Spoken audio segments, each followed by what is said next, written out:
What if I told you that your past does not define you, that trauma is not the reason you are stuck, and that you can change your life right now?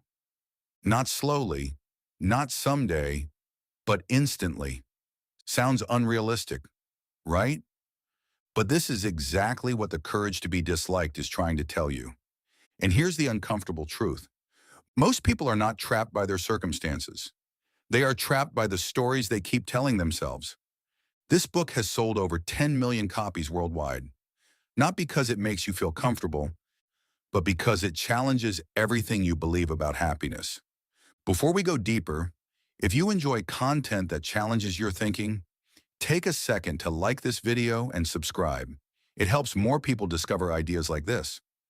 Let's begin with one of the most shocking ideas. Your past does not control your present. We've all been conditioned to believe this. I am like this because of my childhood. I behave this way because of my past trauma. I can't change. This is just who I am.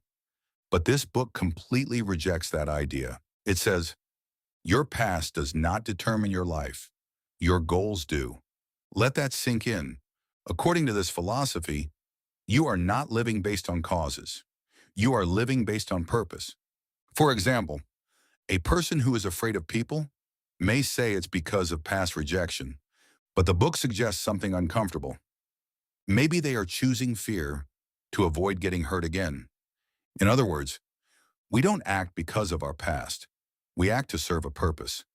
This is hard to accept because it removes excuses, but it also gives you something powerful. Freedom. You are not a victim of your story. You are the author of it. Now let's go deeper. The book says something even more radical. All problems are relationship problems. Think about your stress, your anxiety, your insecurity, your overthinking. If you observe closely, almost all of it is connected to people. What they think about you, how they treat you, how you compare yourself to them. And this creates an invisible prison. You start living for approval. You start adjusting your personality. You start losing yourself. But the book introduces a concept that can change your life overnight. Separation of tasks. Here's what it means. What others think about you is not your task. How you live your life is your task. If someone dislikes you, that is their task. If someone judges you, that is their task. But we constantly interfere. We try to control how others see us. We try to manage their opinions. We try to be liked by everyone. And that is where suffering begins. The moment you separate tasks, you take your power back. But here comes the hardest part. If you truly want freedom, you must have the courage to be disliked. Let's be honest. Most people don't want freedom. They want approval. They want to be liked. They want to fit in. They want validation. So they sacrifice their authenticity. They say yes when they want to say no. They stay silent when they want to speak. They pretend just to belong. But here's the truth. If you are liked by everyone, you are not being real.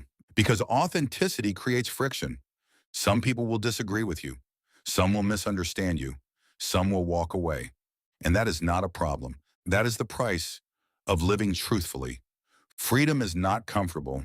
Freedom is choosing yourself, even when it disappoints others. Now let's talk about something that silently controls most lives. The need for validation. We all want to feel important. We want recognition. We want appreciation. We want people to notice us. But this creates a hidden dependency because now your happiness is in someone else's hands. If they praise you, you feel good. If they ignore you, you feel worthless. And this becomes a cycle. The book challenges this deeply as it says, stop seeking recognition. Instead, focus on contribution. Do things because they are meaningful, not because they are rewarded. Help someone, not for appreciation, but because helping itself has value.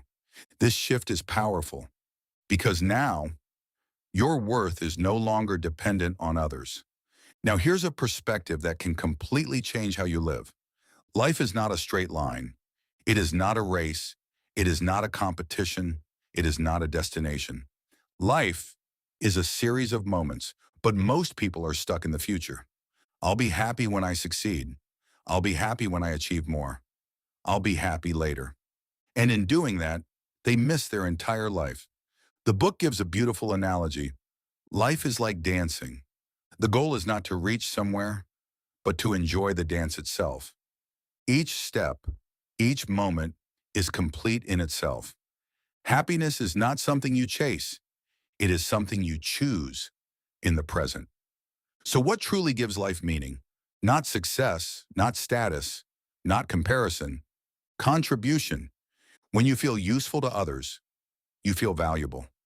Not because someone praised you, but because you know you made a difference. Even in small ways, a kind word, a small act of help, a moment of presence, these things create real meaning. Now let's bring everything together. This book is not just teaching ideas, it is challenging your identity. It is asking you, are you willing to let go of your excuses? Are you willing to stop blaming your past? Are you willing to be misunderstood? Because that is the cost of growth. You are not controlled by your past. You are not here to please everyone. You are here to live your life with courage. The courage to choose yourself, the courage to stand alone, the courage to be disliked. And here is the final truth. You can live your life trying to be accepted, or you can live your life being truly free. But you cannot have both. So the question is, what do you choose? If this made you pause, if this made you reflect, listen to this again. Because this is not just information, this is a shift in how you see yourself. And the more you hear it, the more it changes you. Thank you.